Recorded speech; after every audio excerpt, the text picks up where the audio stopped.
बरं झालं डोळा मिटणे आधीच आलास तू. लई उशीर केलास बघ तू पोरा. आई मला माफ कर. आई मला माफ कर. मला यायला उशीर झाला आई. शेवटी आलास तू.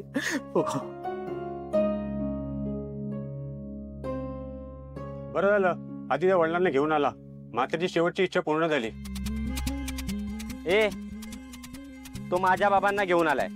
ते त्याचे बाबा नाहीयेत. आणि कोण आहे तो माणूस?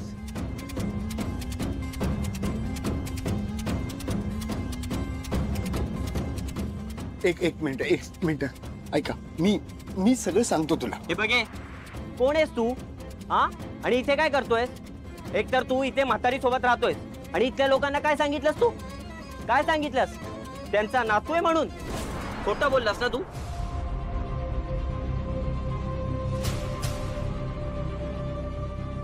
आणि हे खोटं बोलण्याचं मागचं कारण काय? हा तुला या म्हातारीचं घर पाहिजे असेल ना? अरे या म्हातारीने घर कधी आम्हाला दिलं नाही आणि तुला दिल काय?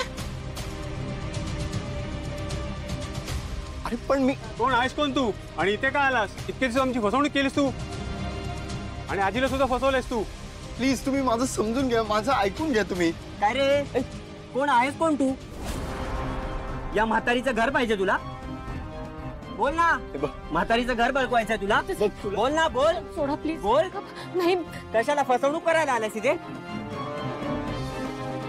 अरे माझ्या आजीने कधी मला दिलं नाही आणि तू हे घर बघायला येतोयस? थांबा.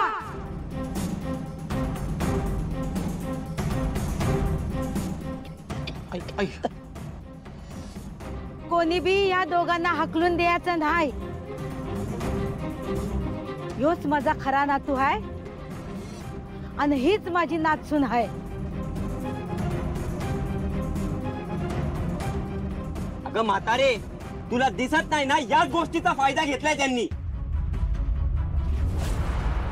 आई थांबा. आई आदित्य तू काय बोलतोयस? कोणाशी बोलतोयस? कळतंय का तुला? मग काय करू मी?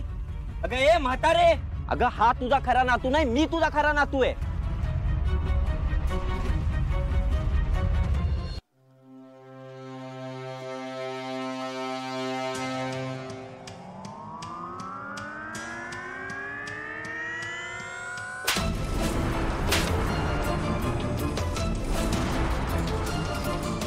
वा रे वा. जेव्हा माझा जीव जात होता तेव्हा कुठं होतास रे तू? आता नाती सांगायला आलास होय र?